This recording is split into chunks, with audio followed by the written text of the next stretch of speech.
Assalamualaikum warahmatullahi wabarakatuh. Halo Sobat Pengadaan, video ini adalah rangkaian sosialisasi kepada Sobat Pengadaan dalam rangka untuk merefresh kembali dan untuk meningkatkan pengetahuan dasar dari pengadaan barang atau jasa pemerintah. Di kesempatan kali ini, admin akan membahas tentang perencanaan pengadaan, di mana perencanaan pengadaan ini akan diperlukan saat kita menginput aplikasi Sirup LKPP untuk rencana pengadaan tahun yang akan datang.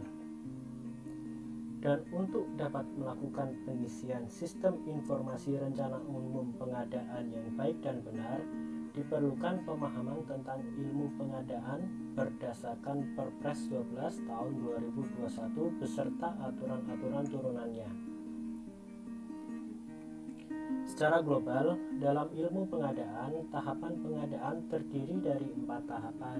Yang pertama adalah tahapan perencanaan yang berisi identifikasi kebutuhan, penetapan barang atau jasa, cara, jadwal pengadaan, dan anggaran pengadaan barang atau jasa.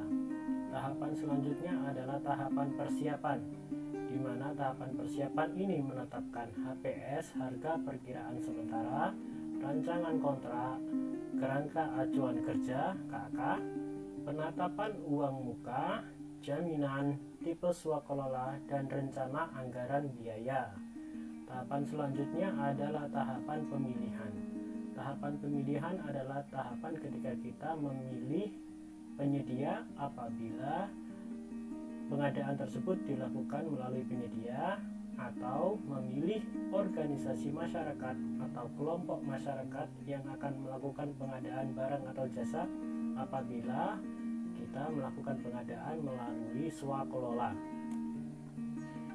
Dan tahapan selanjutnya yaitu adalah tahapan kontrak.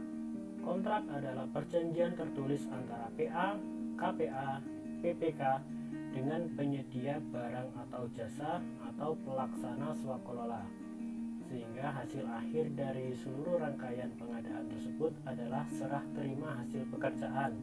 Proses pengadaan barang atau jasa berakhir saat proses serah terima hasil pekerjaan.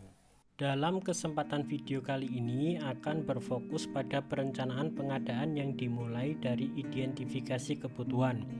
Identifikasi kebutuhan berdasarkan rencana kegiatan kementerian, lembaga, atau perangkat daerah.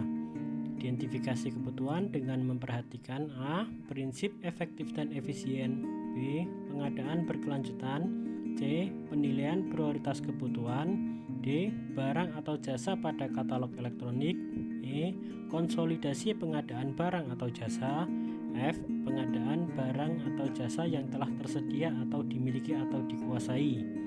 Identifikasi barang atau jasa yang telah tersedia atau dimiliki dapat menggunakan database BMN dan riwayat rencana kebutuhan barang jasa dari masing-masing satker. Seluruh proses identifikasi kebutuhan tersebut kita tuangkan ke dalam formulir identifikasi kebutuhan. Lalu kita lanjut ke sesi selanjutnya yaitu penetapan barang atau jasa. Barang atau jasa pemerintah ada 4 macam, yaitu pengadaan barang, pengadaan konstruksi, pengadaan jasa konsultansi, dan pengadaan jasa lainnya. Setelah proses penetapan barang atau jasa, kita berlanjut ke penetapan cara pengadaan. Ada 2 cara pengadaan, yaitu melalui swakelola atau melalui penyedia. Untuk lebih memperdalam pemahaman kita tentang penetapan barang atau jasa dan juga penetapan cara pengadaan akan kita bahas pada video berikutnya. Untuk saat ini kita fokus pada tahapan perencanaan dulu secara menyeluruh. Untuk cara pengadaan secara swakelola, kita mulai dari penetapan tipe swakelola. Apakah tipe swakelola ke-1, ke-2, ke-3, atau ke-4? Setelah kita tentukan, lalu kita masuk ke penyusunan spesifikasi teknik atau kerangka acuan kerja. Setelah itu kita melakukan penyusunan RAB.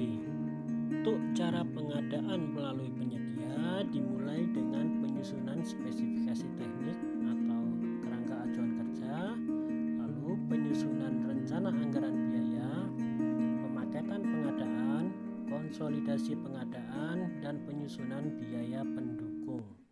Proses tersebut telah dilaksanakan, maka kita berlanjut ke penyusunan jadwal, dimulai dari pemilihan penyedia sampai dengan jadwal kapan pengadaan itu akan berakhir. Lalu kita berlanjut ke tahapan-tahapan selanjutnya sampai dengan penyusunan RUP, sehingga terakhir kita penetapan dan pengumuman RUP melalui input di sistem Sirup.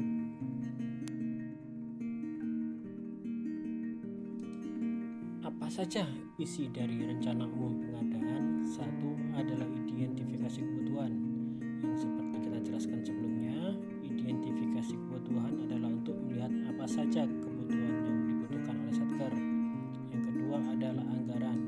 Berasal dari mana anggaran tersebut? Apakah sudah tersedia atau belum? Berapa nilai anggarannya? Yang ketiga adalah kebijakan umum. Kebijakan dari PA atau KPA tentang bagaimana pemaketan barang atau jasa, cara pengadaan melalui penyedia atau swapolala, lalu pengorganisasian, siapa PPK-nya dari pengadaan tersebut, siapa kelompok kerjanya, siapa pejabat pengadaannya, dan yang terakhir produksi dalam negeri yang berisi tentang tingkat komponen dalam negeri dan standar nasional Indonesia seperti apa. Lalu isi RUP yang terakhir atau yang keempat adalah kerangka acuan kerja atau KAK.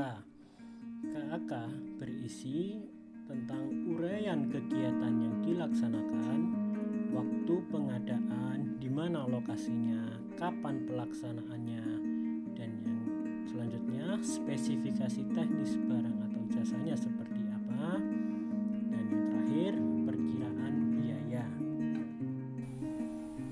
Lalu, siapa yang membuat RUP tersebut? RUP dibuat oleh PA dan bisa didelegasikan kepada KPA. Intinya adalah siapa yang berwenang untuk mengelola anggaran di Satker tersebut, maka dialah yang membuat dan menetapkan RUP. RUP yang dibuat oleh PA atau KPA tersebut dikaji ulang oleh PPK, pejabat pembuat komitmen. Lalu apakah PPK sendiri yang mengkaji ulang RUP tersebut? Tidak. Dalam kaji ulang tersebut, PPK dibantu oleh UKPBJ dan tim teknis apabila diperlukan. Karena ahli pengadaan bukanlah ahli segalanya ya, harus dibantu oleh tim teknis apabila diperlukan. Dalam sesi sebelumnya, isi RUP adalah 1 kebutuhan, 2 anggaran, 3 kebijakan umum, dan 4 KAK. Yang dikaji ulang adalah 1 anggaran. Anggaran yang dikaji adalah bagaimana biaya pekerjaan utamanya, apakah cukup atau kurang. Kemudian yang dicek juga adalah biaya pendukungnya. Jangan sampai biaya untuk fisik ada, tapi tidak ada biaya untuk konsultan. Honor tim juga tidak ada. Biaya administrasi tidak ada. Rapat, makan minum, semua yang mendukung kelancaran pengadaan tersebut harus juga dikaji ulang. Juga dipastikan juga kode akunnya, anggarannya sudah tersedia, dan yang seperti dijelaskan sebelumnya biaya pendukung tersebut. Yang kedua adalah kebijakan umum. Dalam kebijakan umum ini yang dikaji hanya pemaketan, di mana pemaketan tersebut dilarang untuk 1. Menyatukan kegiatan yang seharusnya dilakukan di lokasi masing-masing pengadaan. Kedua, menyatukan beberapa paket yang bisa dipisah atau yang seharusnya diperuntukkan untuk usaha kecil. 3. Memecah paket untuk menghindari lelang. 4. Asas-asas yang diskriminatif dan tidak objektif. Terus apalagi yang perlu kita kaji ulang adalah kerangka acuan kerja.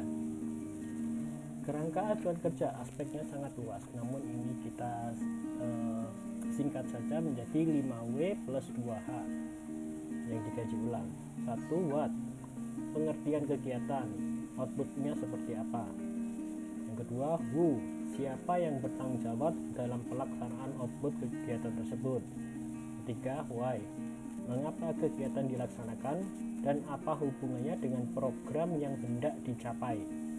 4, when, kapan kegiatan tersebut dimulai dan kapan selesainya.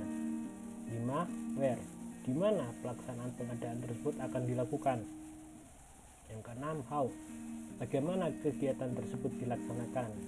Dan 7, how much, berapa biaya-biaya yang dibutuhkan untuk melakukan pengadaan tersebut. Sekian kesempatan video kali ini. Nantikan lagi video-video rangkaian sosialisasi kepada sobat pengadaan. Wabillahi taufiq wal hidayah. Assalamualaikum warahmatullahi wabarakatuh.